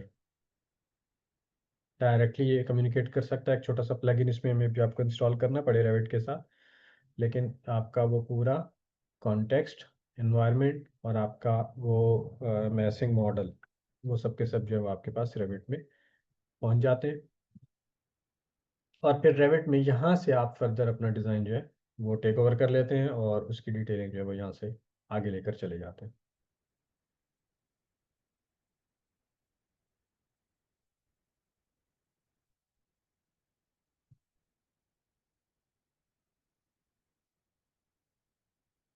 इसमें सेम वही मॉडल है, अभी तक हमने रेविट में कुछ काम नहीं किया, इनिशियल प्रपोजल तैयार हो रहा है, याद रखिएगा। और उसी मॉडल को चूंकि हम रेविट में लेकर चले गए थे, और रेविट जो है उसके साथ हमें ट्विन मोशन का प्लगइन आपको मालूम होगा वो मिलता है। तो ट्विन मोशन के अंदर ये जैसे हम किसी भी थर्ड पार्टी रेंडरिंग सॉफ्टवेयर के अंदर लोग ल्यूमिन में भी काम कर रहे हैं, तो वो एनिमेशन करके और इसके अंदर लेकर चले जाते हैं। इनिशियल हमारा विजुअलाइजेशन बोर्ड बन गया, या हमारा इनिशियल जो है वो प्रपोजल, उसकी विजुअलाइजेशन तैयार हो गई। अच्छा, यहाँ पे हम ऑटोडेस्क फार्मा बोर्ड की बात कर रहे हैं, और फार्मा बोर्ड जो है जिसमें मल्टीपल, मैंने कहा था कि ऑप्शंस या मल्टीपल इसके प्रपोजल्स तैयार किए जा सकते हैं। ये प्रपोजल जो हैं वो एक कैनवस के ऊपर मुख्तलिफ टाइल्स की सूरत में मुख्तलिफ एनालिसिस की वैल्यूज़, मुख्तलिफ व्यूज़ के स्नैपशॉट्स और इस तरह की जितनी भी चीज़ें हैं वो सारी की सारी वो आप अपने फॉर्मा बोर्ड के ऊपर प्लेस करते हैं, उसको एक शीट के तौर पे या एक डॉक्यूमेंट के तौर पे बनाते हैं, और फिर उसको कनेक्ट किया जा सकता है आपके कंस्ट्रक्शन क्लाउड के साथ, ताकि वहाँ से आप इसको शेयर कर सकें, कम्युनिकेट कर सकें अपने स्टेक होल्डर्स के साथ।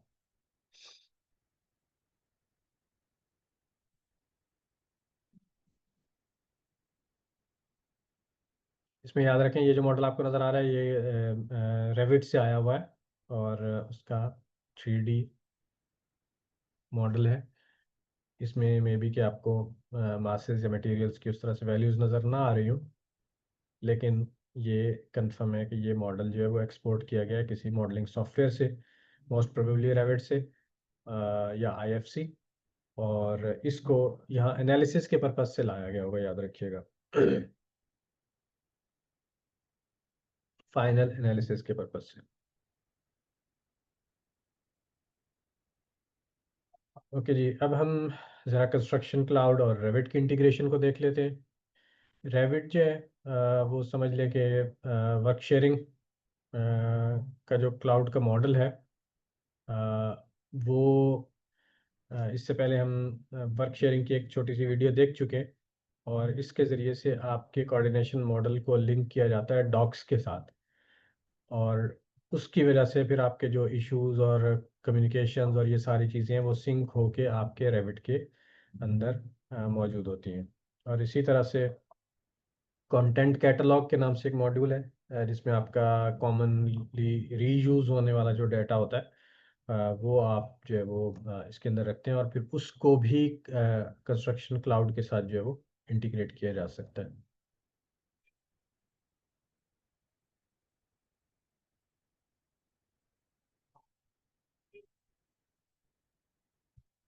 या आपका रीयूजेबल डाटा या कंटेंट्स या आप ऑटोकैड में हम इनको ब्लॉक्स कहते हैं और रेविट में हम इनको फैमिलीज कहते हैं।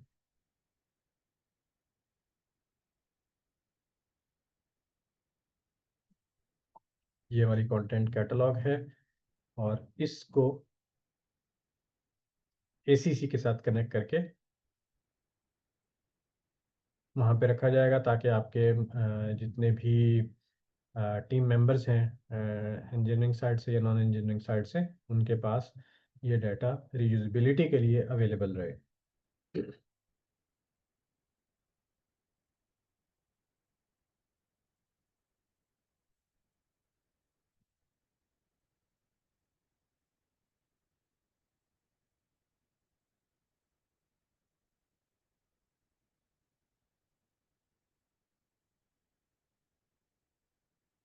फिर आप देख रहे होंगे आपके डॉक्यूमेंट्स हों, आपकी ड्राइंग्स हों या आपके रेविट के मॉडल्स हों, ये सारे के सारे कंटेंट कैटलॉग का हिस्सा हो सकते हैं।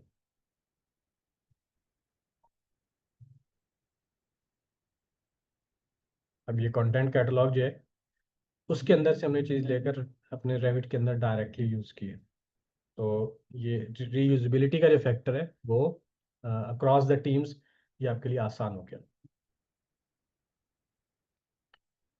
इसके अलावा हमारे पास जो एईसी कलेक्शन होती है ऑटोडेस्क की जो कि पूरा बिम का पोर्टफोलियो है एईसी इंडस्ट्री के लिए, तो उसमें और कौन कौन से टूल्स हैं जो हमने चंद एक कभी देखे हैं। हमारे पास ऑटोकैड था, हमारे पास फार्मा था, हमारे पास रेविट था। इसके अलावा और कौन कौन से टूल्स इसमें शामिल होते हैं ये क्विक हम इसका एक प्रीव्यू ले लेते हैं।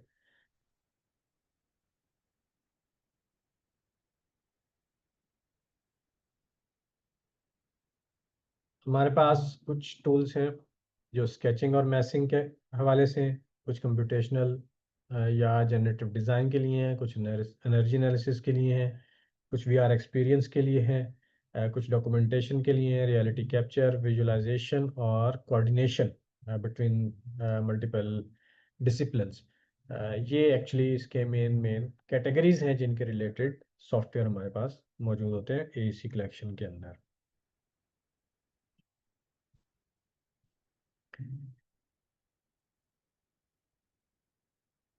इसमें अगर हम देखें तो हमारे पास जो रियलिटी कैप्चर या पॉइंट क्लाउड डाटा है उसको हैंडल करने के लिए हमारे पास ऑटोडेस्क रिकैप है। इसके अलावा जो है वो हमारे पास कैड की पूरी फैमिली है ऑटोकैड की। फिर बिम की जो पोर्टफोलियो है उसके अंदर हमारे पास फॉर्मा, रेविट या रेविट के अंदर जनरेटिव डिज़ाइन और डायनमो। डायनमो एक्चुअली प्लगइन है जो कि जनरेटिव मॉडल के साथ काम करता है या आपके रिपीटेटिव टास्क को ऑटोमेट करने के काम आता है। और ये डायनमो फॉर्मा के अंदर भी चलता है, रेविट के अंदर भी चलता है और सिविल 3D के साथ भी काम करता है।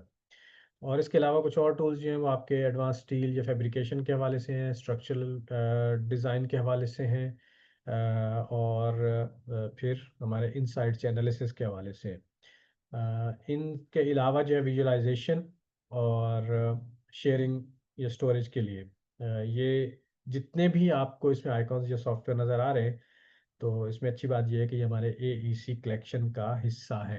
ये हमारे ओवरऑल जो पोर्टफोलियो है अगर हम की डिटेल में जाना चाहें तो जाया जा सकता है, लेकिन हम इनका एक समराइज्ड व्यू जो है वो देखते हैं और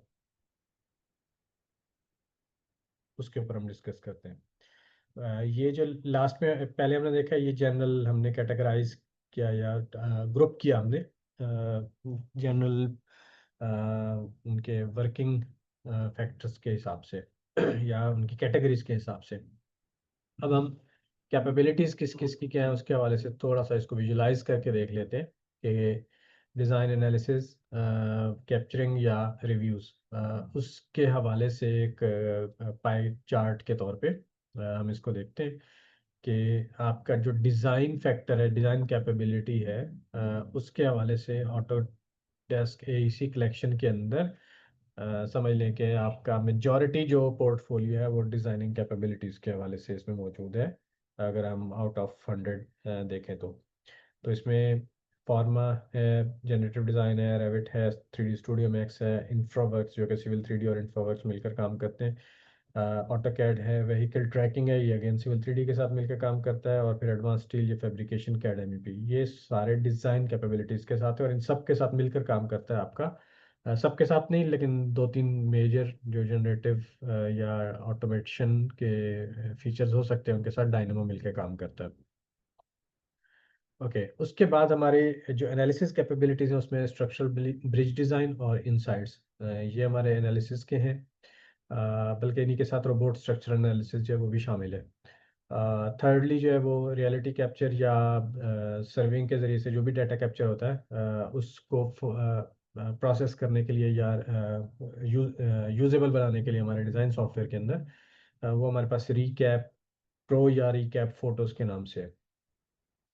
और लास्टली जो है वो रिव्यूज़ के लिए, डाटा रिव्यू या डाटा एग्रीगेशन के लिए नेविसवर्क मैनेज है। इसमें और भी बहुत सारी चीज़ें की जाती है, जैसे हमारी टाइमलाइंस वगैरह प्रोजेक्ट की वो की जा सकती हैं, लेकिन ये फंक्शन जो है वो अब कंस्ट्रक्शन क्लाउड के अंदर भी मौजूद है जब हम बीम कोलैबोरेट प्रो की बात करते हैं। इसके बारे में हम पिछले कुछ इवेंट्स में जिक्र कर चुके हैं। और इसके अलावा क्लैश डिटेक्शंस, ये मेजर इसका पार्ट है नेविसवर्क मैनेज में जो हम कैपेबिलिटीज़ की हासिल करते हैं। तो ये वो चीज़ें हैं जो हम इसमें समझ लेके हासिल कर रहे होते हैं। और इसमें ट्विन मोशन जो है, ऑटोडेस्क रेंडरिंग तो आपने यहाँ पे शुरू में देख ही लिया था ऑटोडेस्क फार्मा के साथ, लेकिन आपके रेंडरिंग इंजन जो है वो एक गेमिंग इंजन बनाने वाली कंपनी की तरफ से ट्विन मोशन फॉर रेविट, ये आपको रेविट या एईसी कलेक्शन के अंदर एडिशनली आपको मिल जाता है एट नो एक्स्ट्रा कॉस्ट। और इससे पहले जो हमने एक वो फॉर्मा के एक एनिमेशन देखी थी जिसके अंदर उस मासिंग प्रोजेक्ट को जब हम रेविट में लेकर गए थे, तो रेविट से फर्दर उसको विजुलाइज करने के लिए हमने क्या किया था कि उसको लेकर गए थे ट्विन मोशन के अंदर, और वहाँ पे उसमें पीछे बैकग्राउंड का आसमान और दरख्त और बाकी जो 3D विजुलाइजेशन के बिफोर रेंडरिंग जो चीज़ें थी वो हमने उसमें ऐड की थी, और फिर अगेन रेंडरिंग जो है वो भी उसी तरह से ट्विन मोशन के अंदर ही हो गई थी। तो ये सारी की सारी चीज़ें जो हैं ये आपको एसी कलेक्शन के अंदर मिलती हैं। इसमें आई डोंट नो कि हमारे पास कितना टाइम बचा है। चले हम कोशिश करते हैं इसको समराइज करने की एक तो स्लाइड्स के अंदर फर्दर वर्कफ्लो वाइज जो है ये बिल्डिंग वर्कफ्लो वाइज जो है ये कनेक्टेड वर्कफ्लो के हवाले से अगर हम इस पॉइंट ऑफ व्यू से देखें तो हमारे पास एसी कलेक्शन में जो सॉफ्टवेयर है वो जो हमारी 4 स्टेजेस होती हैं कि कॉन्सेप्चुअल डिज़ाइन से लेकर एनालाइज और वेरीफाई करने पर और करने तक, और फिर डिज़ाइन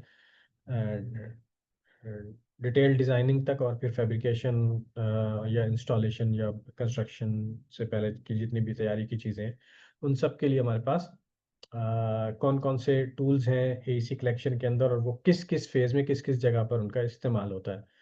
तो रेविट का थ्रू आउट द उसमें इस्तेमाल रहता है, और आपके ऑटोडेस्क डॉक्स का वो थ्रू आउट इस्तेमाल रहता है, क्योंकि आप पहली फाइल बनाने से पहले ही ऑटोडेस्क डॉक्स के ऊपर ही अपना प्रोजेक्ट क्रिएट कर रहे होते हैं, उसी में अपनी टीम्स कनेक्ट कर रहे होते हैं।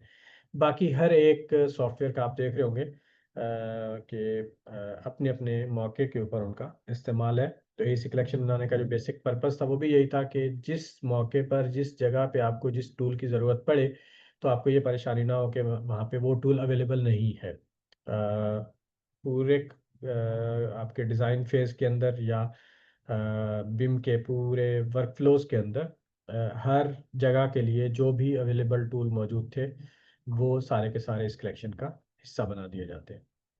इसी के साथ फिर हम जब कोलैबोरेशन की बात करते हैं कि आपका जो ऑटोडेस्क डॉक्स था उसको कनेक्ट कर दिया जाए आपके डेस्कटॉप सॉफ्टवेयर के साथ, मीन के कैड, रेविट, सिविल 3D वगैरह के साथ, तो वहाँ पे फिर बिम कोलैबोरेट प्रो जो है इसको एडिशनली आपको इसमें लिंक करना पड़ता है अदरवाइज अगर आप मैनुअल कोलेब्रेशन या manual syncing with the cloud और विद द टीम्स ये करना चाहते हैं तो उसमें आपको डॉक्स जो है ऑटोमेटिकली पहले से कलेक्शन के अंदर इंक्लूडेड मिल गया था। लेकिन को ऑथरिंग, क्लैश डिटेक्शन या एडवांस जो आपकी कोऑर्डिनेशन है उसके लिए आपको फिर बिम कोलैबोरेट प्रो जो है वो कंस्ट्रक्शन क्लाउड के पोर्टफोलियो में से इस मॉड्यूल को एडिशनली इसके साथ ऐड करवाना पड़ता है। ये बिल्डिंग के हवाले से था। अगर हम इंफ्रास्ट्रक्चर इंडस्ट्री की बात करें तो इसके अंदर भी आप देख रहे होंगे कि वही जो 4 फेजेस इसके हो सकते हैं इंफ्रास्ट्रक्चर प्रोजेक्ट के, कि आपने सर्वे किया, कॉन्सेप्चुअल डिज़ाइन तैयार किया, फिर डिज़ाइन डॉक्यूमेंट डिज़ाइन या डिटेल डिज़ाइन बना और फिर उसके बाद आपका जो वर्चुअल डिज़ाइन या कंस्ट्रक्शन फेज जो है उसकी तैयारी हुई। तो उसमें डॉक्स आपके थ्रू आउट होल्ड कर रहे हैं सारे डाटा को, टीम्स को, वर्कफ्लोज को।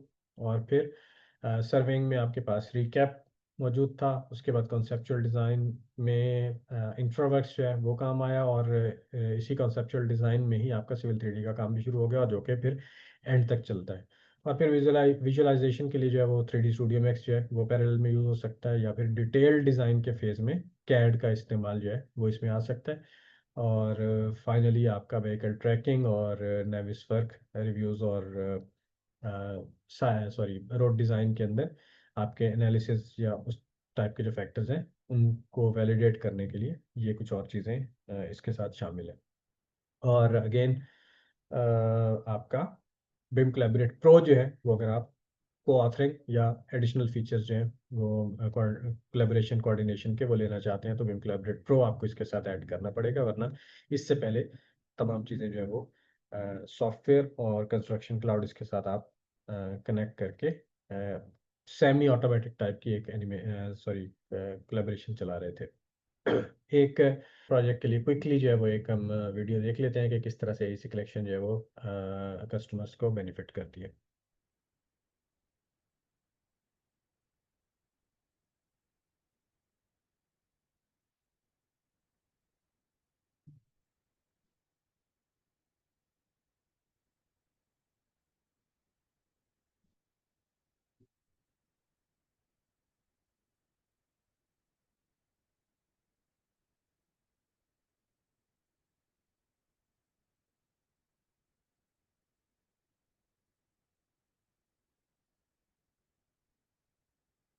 जी, जब तक हम ये वीडियो देख रहे हैं मीनवाइल हम क्वेश्चंस ले सकते हैं।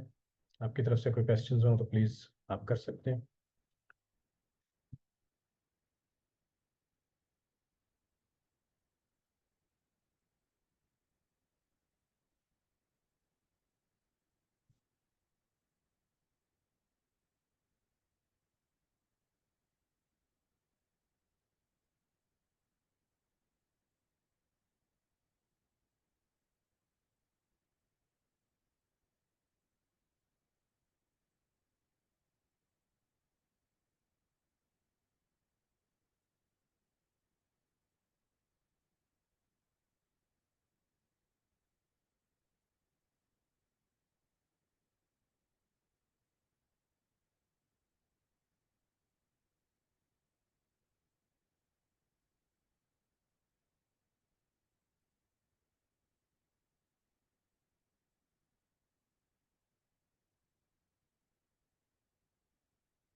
ओके जी, क्वेश्चंस आपकी तरफ से वेट किया जा रहा है।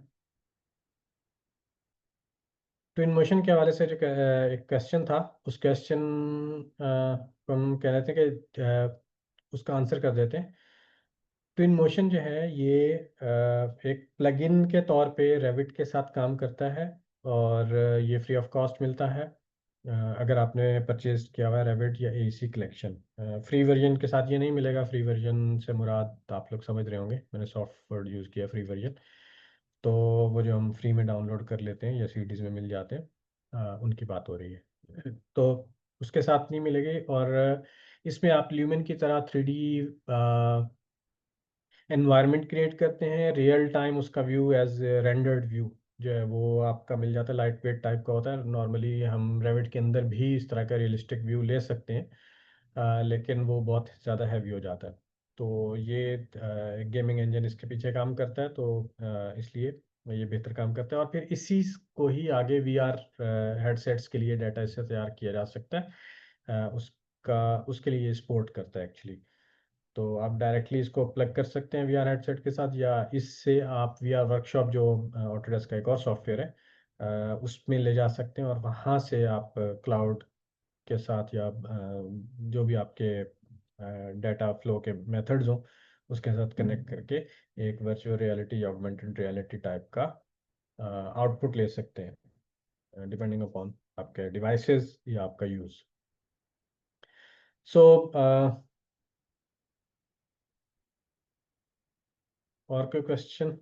आई थिंक फर्दर क्वेश्चंस नहीं है। सो आज का वेबिनार हम यहीं पे एंड करते हैं। उम्मीद है कि आप लोगों को इन्फॉर्मेशन यूज़फुल इन्फॉर्मेशन मिली होगी, और इसमें अगर आपके मज़ीद कोई क्वेश्चंस हो तो आप हमारे वेबसाइट पे ersolutionspk.com या हमारे कॉन्टैक्ट नंबर्स पे रब्ता कर सकते हैं, और हमारे नेक्स्ट आने वाले इवेंट्स या वेबिनार्स के लिए तब भी हमारी वेबसाइट पे आ सकते हैं। इसकी रिकॉर्डिंग जो है वो आपको यूट्यूब चैनल पे हमारे मिल जाएगी, कुछ दिनों में ये अपलोड हो जाएगी इंशाल्लाह, तो वहाँ पे मिल सकती है। और हमारे जितने भी पुराने वेबिनार्स हैं उन सब की रिकॉर्डिंग जो है वो भी आपको हमारे यूट्यूब चैनल पे अवेलेबल होगी। Thank you everybody.